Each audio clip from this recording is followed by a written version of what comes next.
Hello and welcome. I'm just going to let all you lovely attendees join us on this warm late afternoon.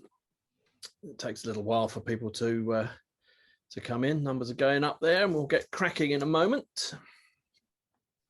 Good to see you all. I hope you've all had a good day. It's quite a nice way to end the day, this, with a bit of an interesting webinar and some great learnings, particularly about mobile. So looking forward to hearing what we have to say. I think that's sort of starting to stabilize a bit. Right, so hi everyone, I'm Paul Skeldon. I'm one of the editors at Internet Retailing, and we're here today to learn all about how Co-op and Apadmi have evolved the sort of mobile customer experience. The Co-op, as many of you probably know, have got a really excellent app that has been quite pivotal in sort of building loyalty and all sorts of things around the Co-op for its customers and for its members. And we're really lucky to have Nicholas, who's a product manager at Co-op, and Adam Warburton, who's head of digital products at the Co-op, joining us today to talk to us about what they've done, how a mainstream retailer has really leveraged mobile and done some incredible things with it. They're joined by Marcus Hadfield, Chief Strategy Officer at Apadmi, and Emma Allison, Head of Product Marketing at Apadmi, who helped them achieve some of these things. So we're going to learn quite a bit about how the Co-op helped its members save money on their purchases, how it's rolled out exclusive membership app and driven record downloads, and how it's encouraged users to get involved with the Co-op, growing its community and its membership. And from my point of view as an editor, having written about it a bit, they've done some really excellent things. Actually, it's a really fine example of a retailer really getting to grips with mobile and doing not only the things you kind of would expect them to do, but also sort of taking it that little bit further, which is what we're going to learn a bit about today. So before we get cracking, I just want to say to the audience that the session is being recorded. All of you who have registered to attend will be sent a link to listen to it again, where you can share it with your friends, family and colleagues and enjoy it all over again. If you want to ask questions, which we'll come to at the end, just so we don't interrupt the flow of people talking, if you could use the Q&A box, that would be great. I'll come to those and ask those at the end. Any questions we don't get time for, we will endeavour to get the appropriate people from Co-op and or Apadmi to answer for you offline.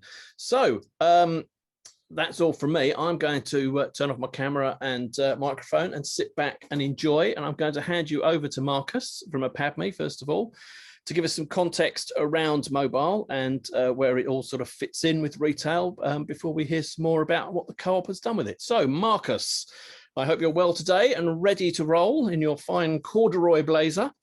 And over to you. Thank you, Paul. Yeah, corduroy is the go. And thanks everyone for joining us this afternoon. It's great to have so many people on board. So I get the bit at the beginning. I know everyone's desperate to hear from the Co-op and get some great learnings and lessons and tips from what the team have done there. So Emma, Adam and Louise will take you through that very quickly. I just get to do a few setup slides. And also I think everybody knows the Co-op, I hope so, but perhaps everybody doesn't know Apadmi. So a very quick intro to who Apadmi are. That's what we look like. There are 190 of us who are all based, well, we're supposed to be all based in Media City. Most of us aren't at the moment. And next slide, please, Laura. And we create technology that moves. That's what we do. But what that really means is we build amazing, complex digital experiences for people on the move. And our goal is to really unlock the mobile potential of the businesses, the clients, the organizations we work with. How can we use mobile technology and mobile people to do amazing things, to change their fortunes, change people's fortunes? And this is some of the clients that we work with. You'll see a number of retailers and close to retailers on there. Domino's is probably the most recent of those. We've just announced today that we've relaunched their app, but also the Co-op there in the top right. We've been working with the team at the Co-op for the last 4 years, and it's been a great relationship. The guys will take you through that in a sec. We have a 20-year heritage. For us, mobile started in apps. We still do a lot of that work, but now our definition of mobile has grown to that full end-to-end system and all the interfaces that users and customers use. So next slide, Laura, please. This isn't news to anybody. I think this is almost a cliche now, the speed of change in digital that the pandemic has generated. So just to set that up, we won't talk about that anymore. I think but what is really interesting is the scale of that change, and the scale of that change in relation to mobile. So no surprise, 2020 was the biggest mobile shopping year to date, but 30% growth compared to 2019, 82 billion hours in shopping apps. And I think, next slide, Laura, I think what's really telling there is that this isn't a temporary change. Some of the habits will return to normal, but most have changed forever. We believe that a lot of those changes are here to stay.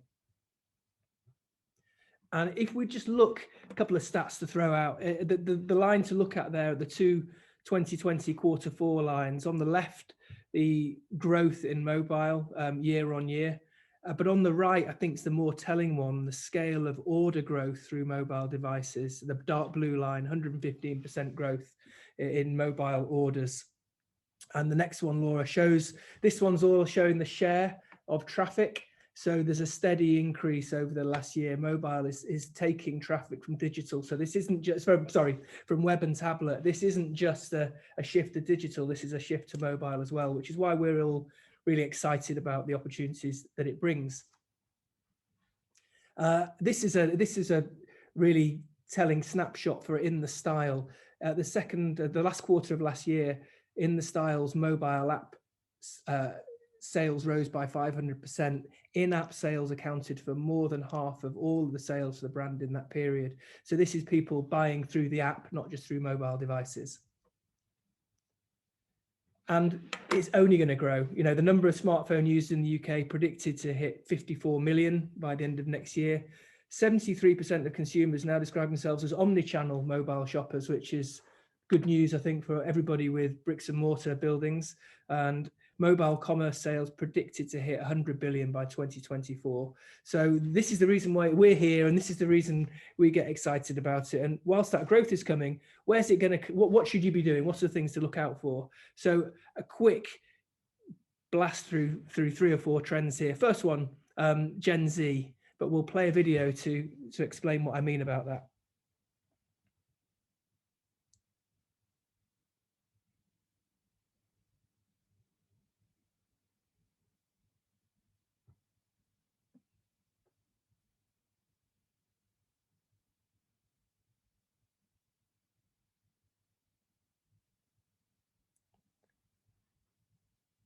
So this is Taobao, and apologies for my pronunciation. Taobao is the largest of China's growing live streaming platforms.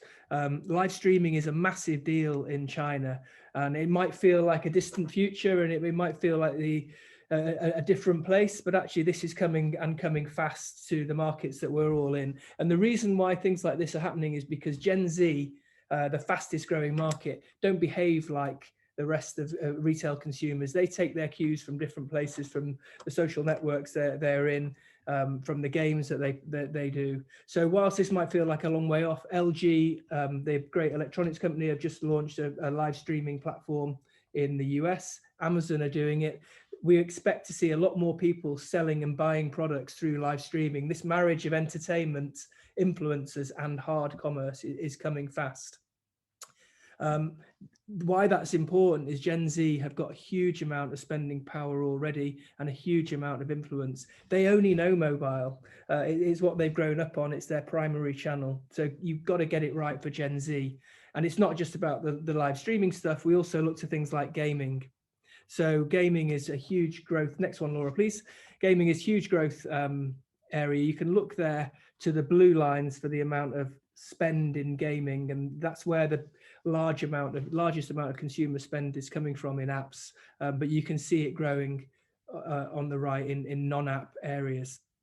And brands are getting wise to this. So the next slide shows Kenneth Cole, the fashion retailer. The app on the left is an app called High Heels.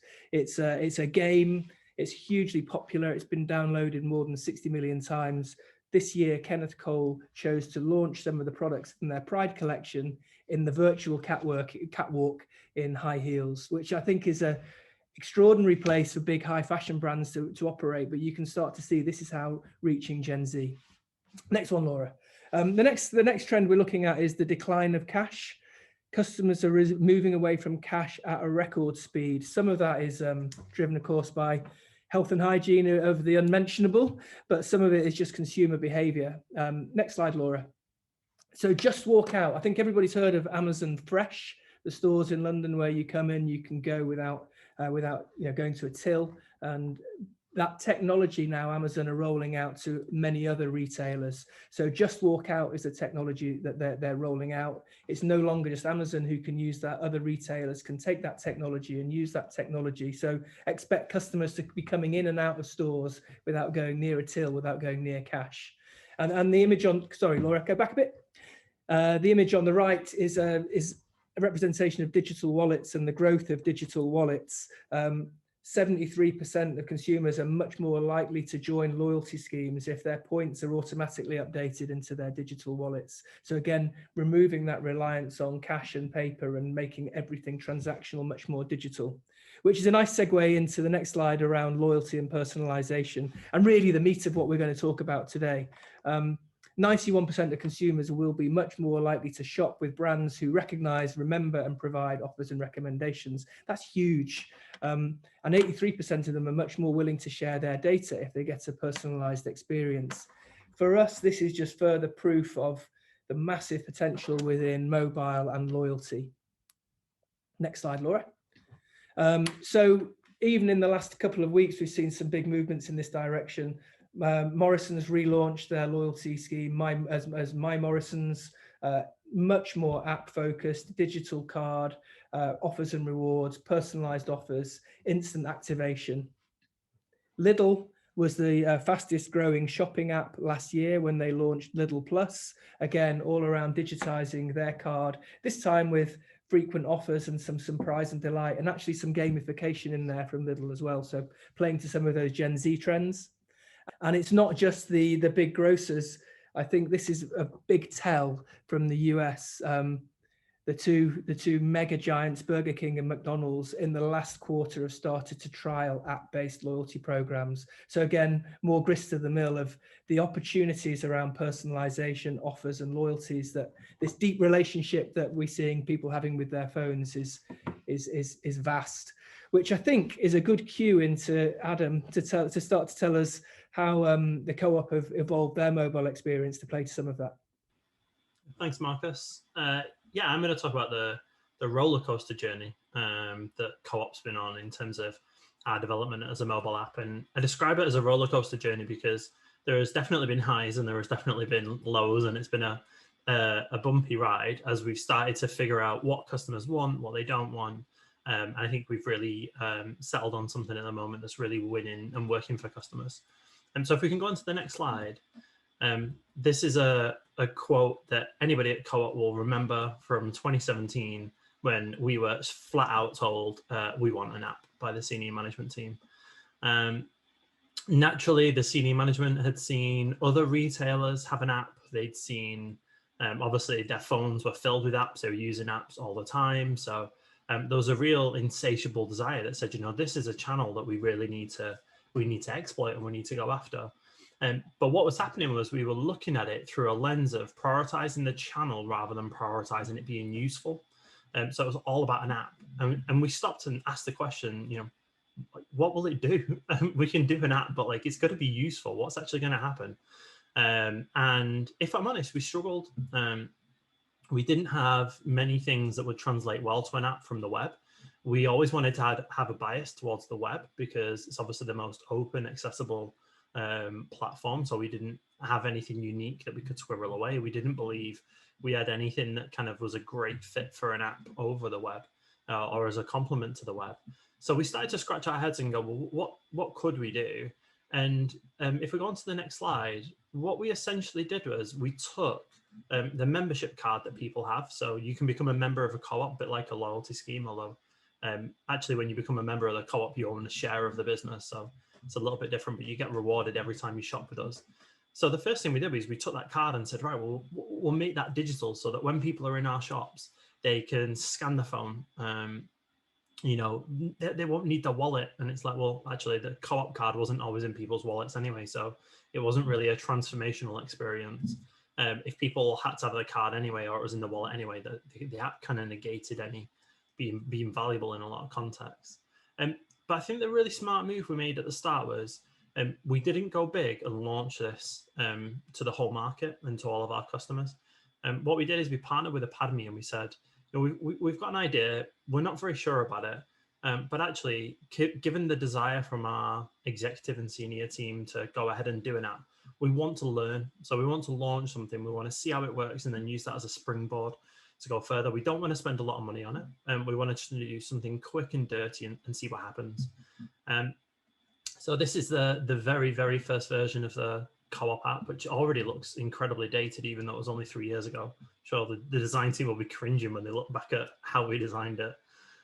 We only launched it to 5,000 users. We put a cap on the number of users that could do it. It was closed alpha and it was invite only. And actually what happened was our 7-day retention rate was under 10%. So that means after 1 week, we'd lost 90% of people that had downloaded the app. And the retention rate after 30 days was 1%. So we only had 1% of people who downloaded the app on a given day still be using it a month later. So that was a really clear indication to us that whatever we'd put inside the app, it wasn't really working. We'd very clearly prioritized utility of the card over any kind of engagement. There's no kind of nudge to use the app. There's nothing engaging to draw you in and want to come and use it. Very much if you're in the store and you've already got your payment card out, it's not that big a leap to get a loyalty card out and scan that at the same time. So what was happening was we weren't really generating fantastic engagement at all. So what we did is we went back to the drawing board and said, okay, let's think about this a little more. And we needed to develop a mobile strategy and go, let's really put some thought into this and say, why would we have an app and what would it do? We knew as a business we were capital constrained. So the fact that we're a cooperative rather than a PLC means we have constraints around our ability to raise capital. So therefore we wanted to be really smart with the money that we spent. Also being owned by members, any capital that we spend is members' money that we're actually putting into this. So we wanted to be smart, we wanted to make sure we had low CPAs. And even though you might think of us as a food retailer, we're actually the biggest funeral care business in the UK. We've got a big insurance business, legal services and a health business. So for us, it wasn't just about one app or multiple apps across one business. It was actually like, well, how does funeral care and food play together? And they're not naturally adjacent into the same experience. So what we did is we came together and said, we'll have a single app, but the app will only be for food and membership and everything else won't live in an app. So you actually will find very little reference to those other businesses inside our app because we wanted to have a single app that was focused on doing a few things and doing them really well. We realized by not going down a multi-app strategy, we were going to have a few things inside the app. So this wasn't going to be an app that did one thing and did it brilliantly, but it would do a few things and do them brilliantly well. And we adopted a strategy of every time we wanted to test an idea, we'd actually quite happily spin up a test app and test it like an alpha like we did before. So we had a pay in aisle trial. So we had an app where you could walk into store and pick up a sandwich and pay for it on your phone and walk out. Rather than spend millions and integrate that into the app, we trialed it. It didn't really work. It turns out that people don't have 3 hands. So they pick up a sandwich and they scan it with a phone and then they can't pick anything else up off the shelf because they've already got their hands full. So rather than spend millions, it meant we spent a little bit of money, we tested it, we learned, and then we've not had to integrate something into our single app. So ultimately what we decided was we'd have this single app strategy. It would be food and membership that would come together. Food is high volume, it's high frequency, so it's perfect for a mobile experience. And membership is essentially our USP as a business. It's what we are. So we thought our opportunity was one app that fused those things together. But we weren't going to make the same mistake we made with the original app. So we wanted to start by talking to customers. And that's really where Louise comes into the fold. So Louise started on the team. And I think day one, week one was, doing interviews out in customers' homes, looking at the loyalty cards that they had, really getting to grips with it. Cool. Thanks, Adam. Yeah, can we have the next slide, please? So yeah, I'm going to pick up on Adam's point around that he made around retention. So that previous app in 2017, like he said, it was really poor. There was no kind of strong incentive for members to keep coming back each week. So the way we looked at that, during that time at the co-op, there was another team in the data science and personalization area. and they were looking at paper coupons, so personalized paper coupons. If you shop in co-op stores, you might have seen them. After you shop, a little coupon pops out of where the receipt prints out, and you'll get a discount on a product that's relevant to you. And within the space of a year, when they started, the performance of that was pretty poor. You know, it wasn't showing a benefit for the business. It wasn't really particularly valuable to members. But in the course of a year, they worked hard to kind of work out the frequency at which people should receive them, kind of the amount of discount they should get, what products should we give them money off. And they got it to a place where it was performing really, really well. They were really happy with it. And it was at that point where we were looking at the app and that retention issue that those two things came together. And that's where we went into a big discovery phase around actually, like, how would this work in an app? So you can kind of see there as well. And Adam said it, this was another closed beta trial. I think we had less than 10,000 people that were using this app, but we picked up that previous build and we added offers into that. Again, the main thing was that we wanted to learn. And we wanted to see, actually, could we do this? And with this one as well, introducing offers. So in fact, I'll start with the proposition of what offers was here. So each week a member would receive a set of personalized offers. They were able to select 2 of them, and then they'd head into store. And when those the relevant items were scanned at the till, they'd get money off. So in terms of complexity compared to that previous version of the app, you can just see like the technical build to make that happen, you know, was much more effort. We'd need to integrate with the tills, you know, there was just much more work to do there. And again, so yeah, it was a closed trial. So we started doing that. We wanted to uncover, like, how did people find using offers each week? You know, what were the issues when things weren't working at the till? You know, just learn everything we possibly could around, are we delivering value to customers with this? And again, at that time as well, the digital card was in that app. Not all of our tills would scan digital barcodes. So some people were having a great experience, you know, like saving money, scanning their card, it was working. And other people, it just wasn't great. And one of the important things that the team had at that time as well was really good feedback mechanisms from members. So I think we utilised tools like Intercom, because the co-op does have a contact centre where members can contact us and resolve issues. But that feedback loop can be pretty long. So the product team were looking after the feedback at that point, because we wanted to learn and understand where we could improve. And again, I think if you use the app now as well, you'll see the design pattern is pretty different there. So users would start with kind of 2 blank slots on the page, and then they'd select their offers that they wanted. So if we go to the next slide, please. So in 2019, this was our first official release into the App Store, which was in September, where you can kind of see the app looks completely different to 2018 there. And at that point as well, we'd continued testing as well. So this is the key thing that we always do, like speaking to members and testing and learning. So we'd also been testing on the web at this point as well. So we were increasing in scale each time. So previously, I mentioned we had around 10,000 members. We scaled up to release this to colleagues, and I think we had maybe 75,000 people using it. Because again, we had some learnings there, but with a bigger group of people, we wanted to flush out any other issues as well. And this was where we spent a lot of time looking at the design and user experience as well, really kind of pulling it apart. So we use a lot of different research methods to do that as well. So that kind of offer card that you see there, we did some eye tracking research, because we were really interested in, like, what are the key bits of information that people need, you know, when they're choosing which offers they want each week. What are the things they're looking to, you know, how can we make this a good experience? So that hierarchy we've got there, that was all informed by what we observed in the lab. And then also we spent a lot of time doing qual sessions, really interrogating our content design as well. So it was really important to us that if people were going to select their offers on the app and then go in store, if we didn't do a good job providing clarity of, you know, if you select this offer, you can buy this product, we're going to drive people to speak to store staff, and they're always really busy, you know, they're trying to run a store. So it was really important that we did a good job. And that's why you can kind of see there, we introduced that what's included feature, because we just wanted people to be absolutely sure, right, I'm going to get money off this product. So yeah, that was really important. And also at that time as well, so we have a design system that all the different product teams utilize across the co-op, because it just makes development more efficient and it gives us good consistency. At this point, there was nothing in there that kind of gave guidance as to how you design for an app. And it's a very different medium, you know, kind of, it's very tactile, and it's just, it can be completely different for design to the web. So we spent a lot of time as well just making sure that that interaction of choosing an offer was just really enjoyable. You know, we wanted people to come back and do that each week. So we paid a lot of attention to make sure that was a nice kind of rewarding experience for people. So if you see some of the animations in the app, that's kind of what we were driving at there. And I guess if you see that screen on the right as well, previous to the other releases of the app, we decided not to include the digital barcode.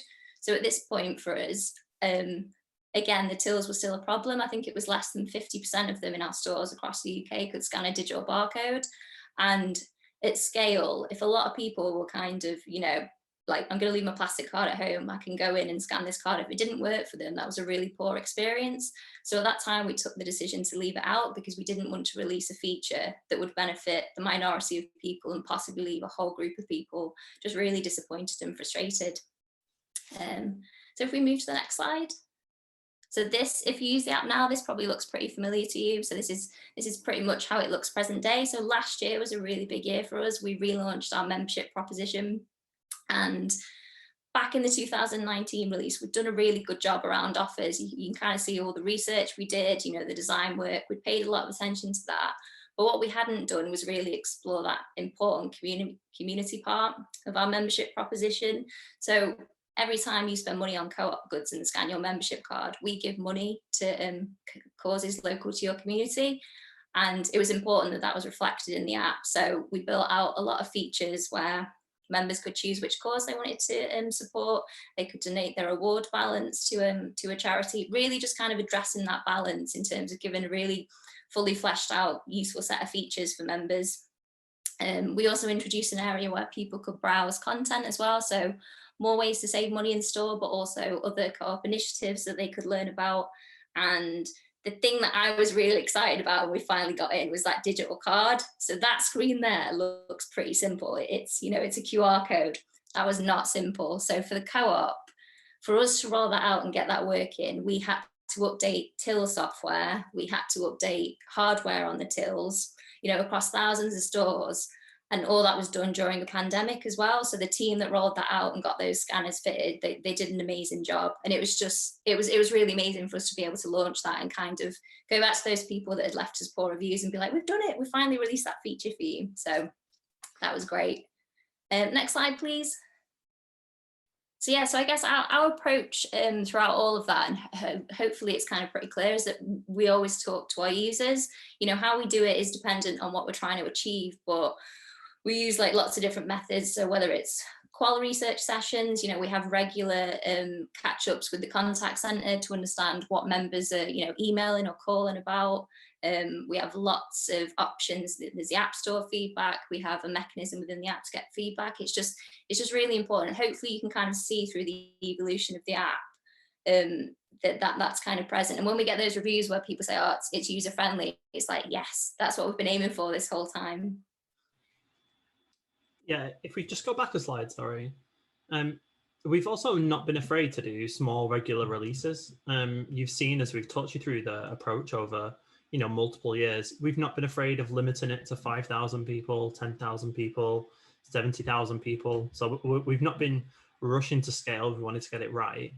But also, if you were to look at our subsequent releases from going live, you know, no sooner had the app gone live, I think it was within 2 weeks was the first update to the app, you know, post go live. And it's been a regular cadence of kind of continuing to do small releases. It lowers the testing effort on a team, but also it means that we can deliver value faster.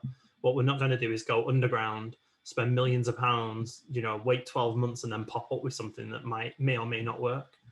What we're not adverse to doing at all is doing something, you know, small and scruffy, getting it out there, seeing if it works, and then investing in it and moving forwards.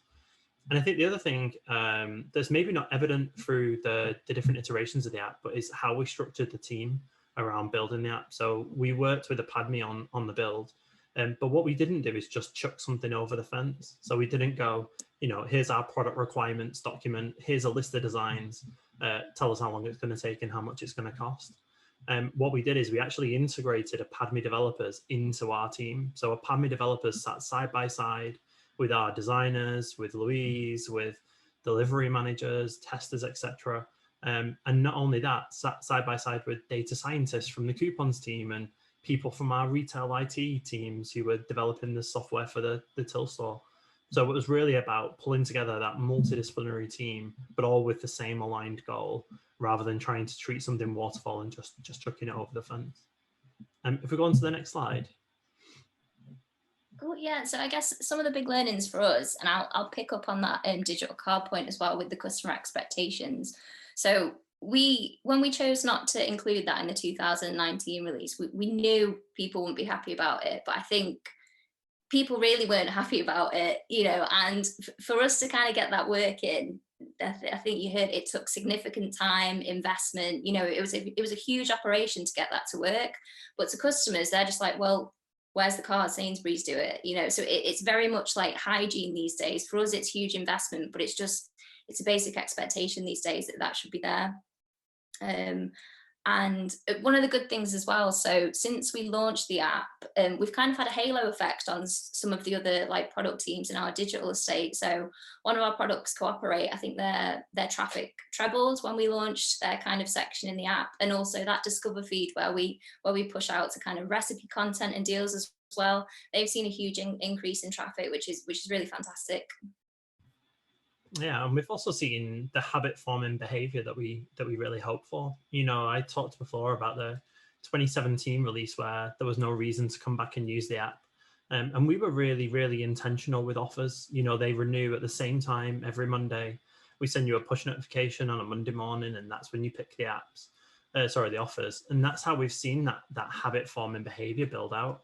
And that wasn't on accident. You know, we spent many, many long conversations debating, is it 2 offers from 10? Is it 5 offers from 50? Is it? So a lot of refinement of what that mechanic was, a mechanic that really delivers value to people. So every time we send them a push notification, it's not a marketing push notification. It's you can save £1 next time you come into store on the things that you might buy anyway. So a really strong value proposition has meant that customer retention is incredibly high. So in that first utility app that we launched, where, you know, after 30 days, we had a 1% retention rate.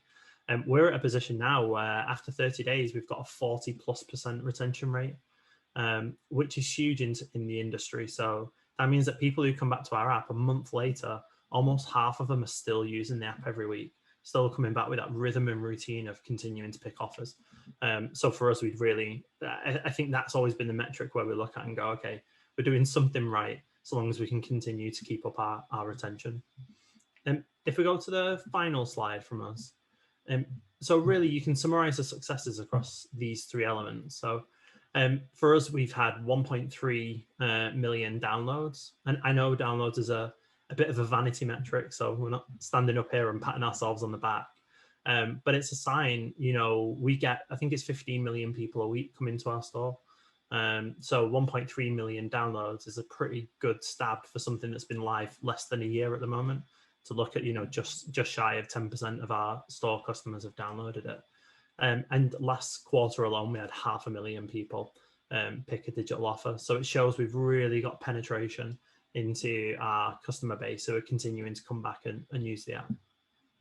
Yeah, and that habitual behaviour that we were looking to achieve, so members using their offers each week and heading into store, we've seen evidence, you know, that's working, they're getting value from it, and we're seeing compared to customers, they're heading into store a lot more, which is, you know, that's everything we hope to achieve. And I guess I'll finish on this point and hand over to Emma, but historically our membership base it's been 50+, you know, the majority of our members, like through the introduction of the app, we're attracting younger customers that want to become members, you know, they're seeing the benefit of offers, and it's just really accessible. So yeah, it's we're really happy with it.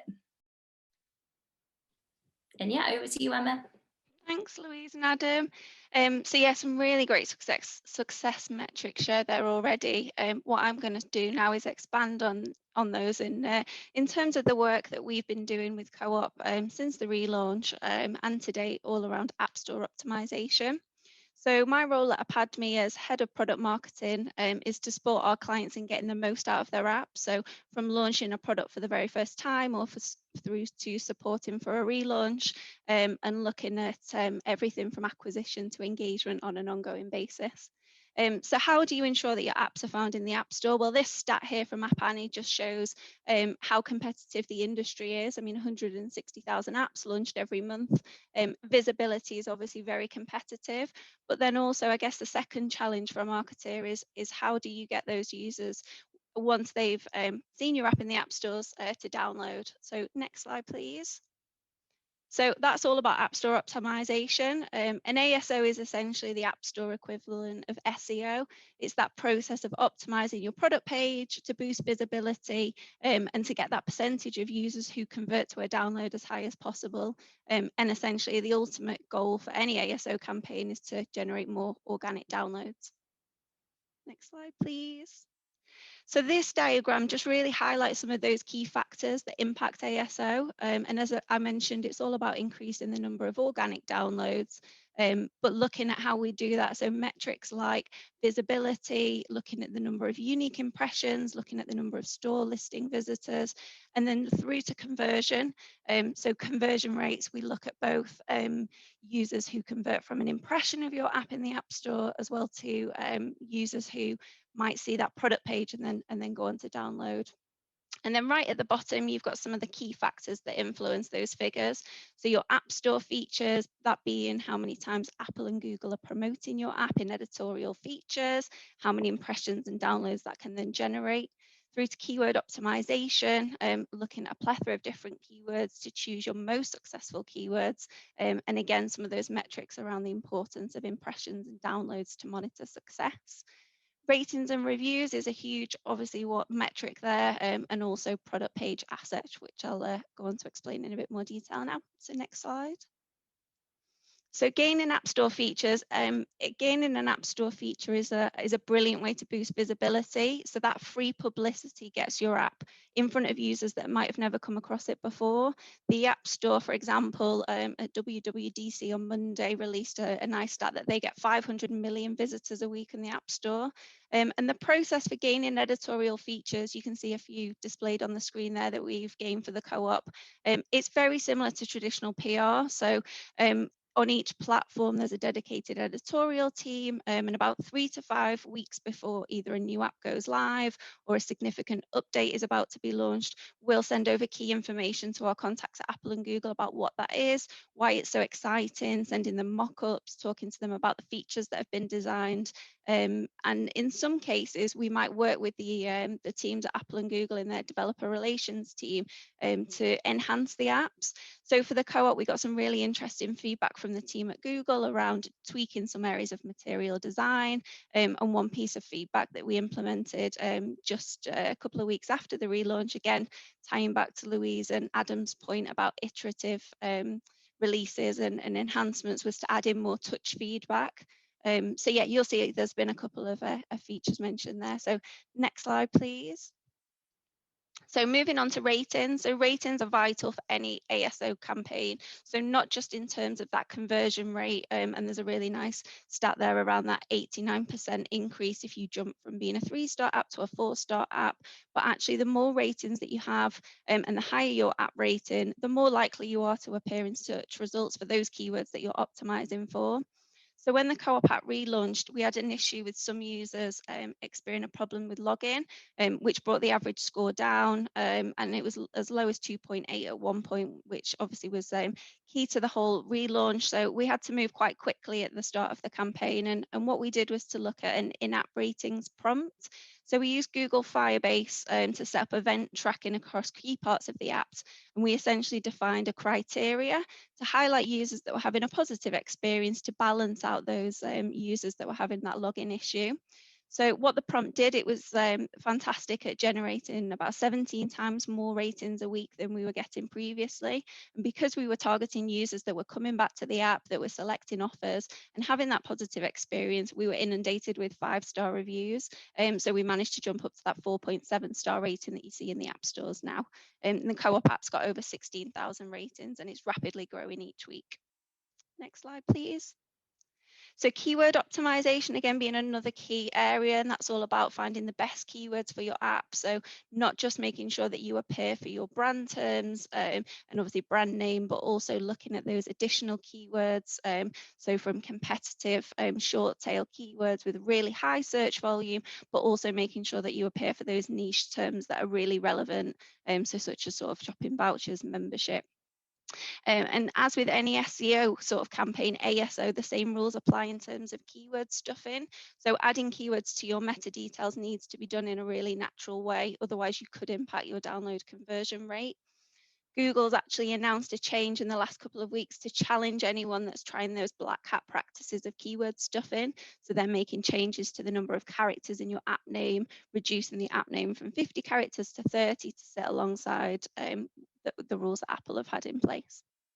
Next slide, please. And then so every part of your product page plays a vital role in driving visibility and conversions. So for any ASO strategy, and what we've been doing with the co-op is to frequently check the success of everything from your screenshots to your description, and utilizing all of the things that you see bullet pointed. So for instance, your promotional copy on iOS is great to inform users about new offers. So for example, at the moment, we're highlighting a £5 off for new members who spend £15. We're also including that in the promotional copy, app description, and the screenshots. And again, it's just about that iterative process to keep driving new members. Next slide, please. And another thing that we've been doing with the co-op to improve on ASO is to look at A/B split testing. So we run regular A/B split tests using Google Play's developer consoles, and it's a great way to boost conversion rates. I guess advice for anyone with an ASO campaign is to always have one split test running to make sure you're always improving, you're always optimizing. And some tips and tricks around how to get the best use of A/B split testing. So obvious point, but making sure you only ever test one thing at a time, so you know that if you've had success, why that success is. Things like making sure that you don't just test the design of your screenshots, but you look at actually the order of those screenshots, and looking at inverting experiments. Really exciting update that came out on Monday from Apple is that they're also launching the same functionality that we see here on Google Play, which is fantastic. We're going to be able to run A/B split tests live from the App Store. They've just recently announced a new custom product pages area of the App Store that's probably going to go live anytime between now and sort of September. Well, it will be in September time. You can have up to 35 custom product pages to showcase particular features to certain users. So that'll be a really great promotional tool. Next slide, please. So I guess the last point is around just for any App Store optimization process needs to be iterative. And what's been great about working with the co-op is that's their approach to all areas of development. So it's been working really well that every time we make a change to the app and a new release goes live, we look at what changes we can make to the product page listing as well, making sure that everything's measured and evaluated. And next slide, please. So what's next for the co-op app? So as mentioned, there's a new promotion live at the moment in the app to acquire more members. We're going to continue to optimize for more relevant keywords. Screenshots, we're going to be doing some more testing there. You'll see new iterations coming soon. And as for features, there's an exciting e-commerce integration coming soon. And the team are also working on our most asked for feature in app reviews, which is to have your co-op card stored in your Apple and Google Wallet. So thanks for listening. I'm going to hand back over to Paul now to lead the panel discussion. Excellent, Emma. Thank you. That was well. Thank you to all of you. That was really interesting. Some excellent stuff in there. It really has sort of been very successful, and it has prompted quite a few questions from our lovely audience. So I've tried to, as best I can, group them together in my mind, but they're sort of quite a mixed bag. So I'm just going to run through them really. Now we have a question from Stacey. Thank you, Stacey. Sounds like your app was driven by loyalty and member engagement. Have you done anything for non-members of the co-op to drive membership acquisition? Now, you mentioned that, Emma, at the end as one of the sort of next steps. So I guess what we'd like to know, Stacey and myself, is what are you sort of doing, or what can you do with an app to help sort of acquire new members? That's to anyone. Who would like to answer that first? I can pick up on the current thing that we're doing actually to acquire more members. So Emma mentioned it. So we've got an offer running at the moment where if you join to become a member between a certain time period, you'll get £5 off a £15 shop. So again, like, we know that people want to save money, so, and that's kind of, I think that's maybe we're running for about 2 weeks now. It's going to close next week, and we've seen a good uplift from that as well. How do you sort of promote that? Because I hate to admit this live in front of you, but I'm not a member of the co-op. I know. Well, I will be immediately after this. But how would I know that? How would you reach out to me to tell me that if I do become a member, I'll get money off my next shop? Yes, so I guess with that one, we know like our stores are a really important place to acquire members, right? So the colleagues in stores have been doing an amazing job. You know, they're really familiar with the app, so they've kind of been speaking to customers about it.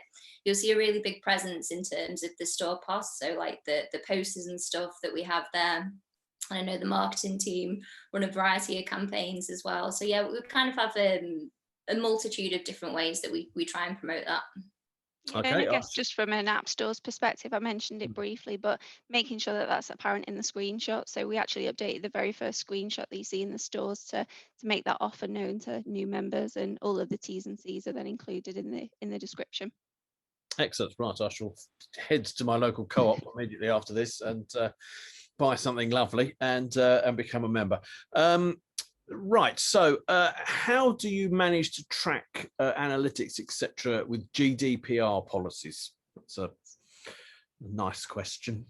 Yeah, so I mean, for the apps that we're using, all of the GDPR, terms and conditions, etc., are all visible within the apps, pages, the account, if you like. Most of the data that we track is all anonymized, so it doesn't actually use GDPR regulations in terms of who is looking at what page. That's all anonymized. So by using Google Firebase, which most of our clients we do use, we don't know who you are. We just know total numbers and drop-off rates, for instance. Okay. Anything that Louise, Adam want to add to that, or has that covered it all? I think that's pretty much covered it for me. It's a pretty sort of neat answer. Right, here's a nice complicated one. Well, I think it's quite complicated. I'll be interested to hear what the answer is. With the co-op app focusing on members, has this helped opt-in rate for Apple's IDFA and ATT? So for those of you not familiar, I believe that's sort of identifiers for advertisers and app tracking. Good question. It's a totally different team. It's not something that I can answer. I know there's lots of different teams in co-op that deal with that, but in terms of all the PPC campaigns that you see, all of the digital advertising, it's a different team. So I can't answer that one, I'm afraid. No problem. Okay, then. How do you work with this is for the co-op, I think. How do you work with your infrastructure security teams in getting these smaller spin-up apps out? How do you manage any risks there? That's from Kelly. Thank you, Kelly. I mean, I can probably take this one, and then Louise, you can build. If I say anything wrong, you can correct me. But I think the beauty of this is what we talked about before with the multidisciplinary teams. So it's not about feeling like you've got an infrastructure team and feeling like you've got a security team. It's about how can you pull those folks closer to the work that you're doing, so they're just actually an embedded part of the team, which will help with this pace and negate any kind of like lengthy governance processes. What I would say with information security is, we've done lots of InfoSec reviews. Clearly, it's incredibly important to us to make sure that members' information is secure and robust, and that the app is, held to the highest security standards. We did a lot of work for the first release of the app with penetration testing. So how can it be hacked? How can you access data? We still continue to do that periodically, but that doesn't necessarily tie into every release. And what that means is we're continually evaluating our security, continually evaluating the infrastructure that we're on and the robustness of the infrastructure. So it's more about making sure that there's a rhythm and routine to that, making sure that those teams are very close to our teams. Means that we can remove some of the headaches of kind of too much governance for every release, because otherwise, if we had to go through multiple layers of governance, there's no way we could release within 2 weeks. But my sense is that if there was a minor change we needed to make and we identified it today, we could probably do it tomorrow. Like that would be the timescales that we could turn things around in. Excellent, very interesting, because I think that is a really interesting question. That's sort of raised a really practical point, doesn't it? That actually doing these things is more difficult than it is sitting here talking about them. But that's interesting to know how you get around that. Louise, anything you want to add to that at all, or Adam very capably covered that? I think he did. Yeah, nothing to add. Perfect. Right, here's a really good question. This is I've been very interested to hear the answer to this one. Co-op is on Deliveroo. What are your plans for the future of on-demand delivery, particularly within apps? So I can probably take this one as well. And then again, Louise, if you want to add to it. So for us at the moment, we've been live with our online offering for about 18 months now, where you can order through the Co-op website and we can deliver and fulfill to your home. You can also order through Deliveroo and have it delivered. And also, if you're in Milton Keynes, you can order through Starship and have your groceries delivered by a robot that will drive from the store autonomously to your house and stop outside, and you can pick it up out the robot and take it in. It's the most exciting thing about Milton Keynes. It's the only exciting thing about Milton Keynes. I've never been there, so I can say that. So I think for us, what we're doing at the moment is understanding multiple fulfillment mechanics and understanding multiple kind of options before we go all into one specific one. I think you got to remember we're in a convenience retailer rather than a big box retailer. So if you were, as my background was working at Asda and Walmart, or like at Tesco, Sainsbury's, you're looking at online baskets of 80, 90, 100 pounds. So you've got margin play in there to look at different fulfillment options and essentially to self-fulfill that. So you can kind of absorb the delivery costs, you can absorb the technology costs. For us as a convenience retailer, we're looking at baskets, in store that might range from a meal deal at £3 to someone doing a big top-up shop might take you to 40, but you're still looking much lower end of the spectrum in comparison to the likes of the other retailers. So for us to absorb, fulfillment costs into a relatively low margin basket is a lot harder for us to do that than it is for some of the other retailers. So I was looking at Deliveroo is saying, what does that do to the unit economics for us in terms of having somebody else handle fulfillment and having somebody else handle customer acquisition? And then almost like comparing that to what does that do for our own business? Interestingly, the data and analytics say that we're not cannibalizing customers by offering through Deliveroo and our own service. It's a very different kinds of orders. I mean, weird and wacky orders through Deliveroo, like champagne, Cocoa Pops, and condoms, which is like as an interesting Friday night. Well, I was going to say, one hell of an evening. And then you see on our service far more kind of like bread, milk, fruit, veg, like staple products. So we're accessing different customer groups as well by leveraging these different fulfillment mechanics. So we are going to integrate into our Co-op app in time, but at the moment, we'll continue to kind of endeavour to go after this kind of mixed fulfillment mechanic to see what we can do. Interesting. We've upset a surprising number of people who have ties to Milton Keynes. You'll be pleased to know. I'm not joking. Yes, the robots actually in Milton Keynes are really cool, and I think it's one of the coolest things that any grocery retailer has done. It is interesting to see how you sort of tie that in with the apps. That's great. With the Deliveroo thing, do you have to be a member of the Co-op to get the deliveries through Deliveroo from Co-op? No. So part of the challenge for a Deliveroo perspective is we don't actually know who the customer is. Right. So they're, for all intents and purposes, they're a Deliveroo customer. We get no information at all other than, here's an order number. So interesting strategic considerations for us about owning the customer relationship versus being just a pure picking center to fulfill the order. So there's far more to consider in those fulfillment orders than just the economics. There's also customer relationships and how we deepen that engagement. Sure. Is there an opportunity to sort of through that to try and sort of drive membership and loyalty through the Deliveroo side of things, or are they just very separate? They're delivering seemingly very different things and being used in a very different way, that maybe it's just a different business altogether.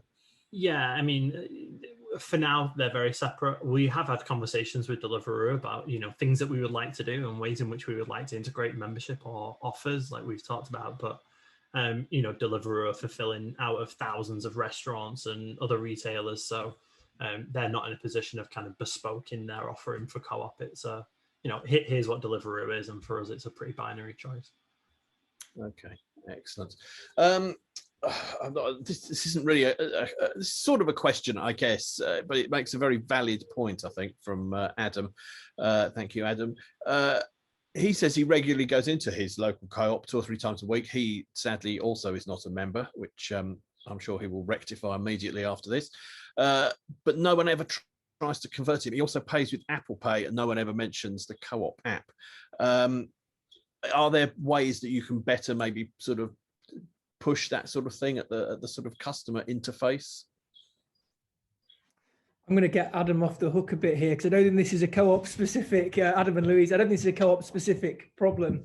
And actually, I think I think there's still a huge amount of immaturity in the role of apps within big organizations. And I think we're still, I'm not speaking for the co-op here, I must say very quickly, but I think sometimes the apps are still seen as quite a functional tool, and can be disconnected from the broader marketing mix. And for me, the power of these things now should be squarely centrally sitting with the marketing team as well as the product owners and everybody else, because they're the most powerful CRM tool marketeers have got. But it does sometimes feel like it's a different thing to the rest of the marketing mix. So I'm forever beating the drum saying this isn't just something that the marketing teams should be promoting. Actually, this is one of your best and newest, strongest channels coming down.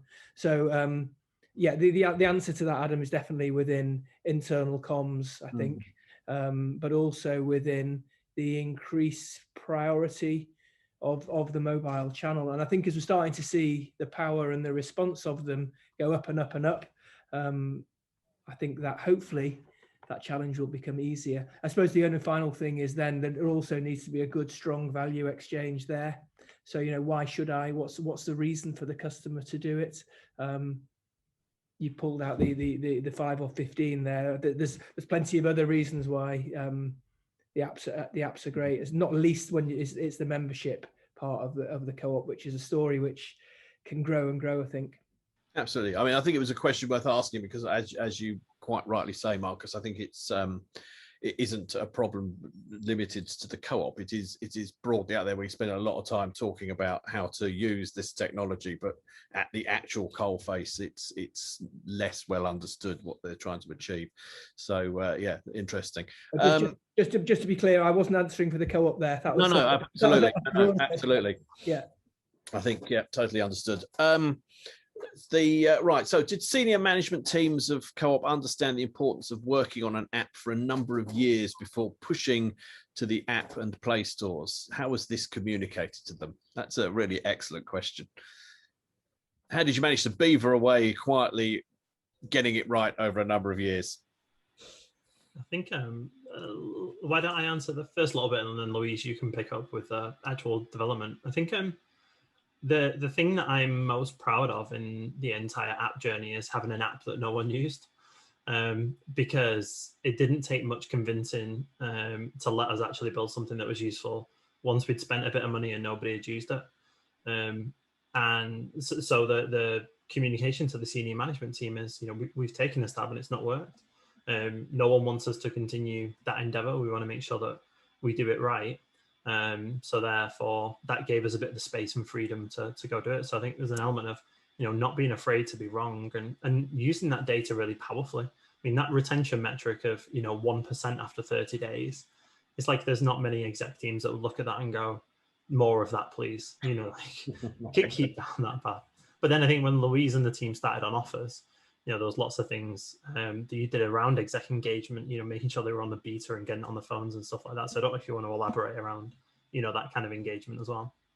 Yeah, I think you kind of nailed it there. Yeah, I guess I should probably see a lot of the co-op say we work out in the open. So just making sure the progress and the things that we were doing were really clear. So yeah, getting people involved, getting them to come to the research sessions, just so like we're not beavering away somewhere. Everyone's like, what are they doing? What's going on? You know, we try and work out in the open. But yeah, I think Adam answered that that first part of the question really well there. I don't have too much to add. Yeah, I think it's really interesting, actually. I think the lesson from that is for senior management is to maybe let teams get on with these things and not expect maybe an instant result, but because it is, as Emma's slide at the end said about it is an iterative process, and that's got to start somewhere. So excellent. Well, that's brought us to the hour. So there's a few other points that people have made, some other questions, but we'll try and deal with those offline. But it's me to say thank you very much to Emma, Louise, Marcus, and Adam for an excellent webinar. Some really interesting stuff in there. Some really good takeaways, I think, for all of us. Thank you to the audience for joining. A recording of this will be available probably early next week on the Internet Retailing website. I'm sure you'll be able to find it on the Apadmi website also. So yeah, thank you very much for joining in, and enjoy your evening. Thank you and goodbye.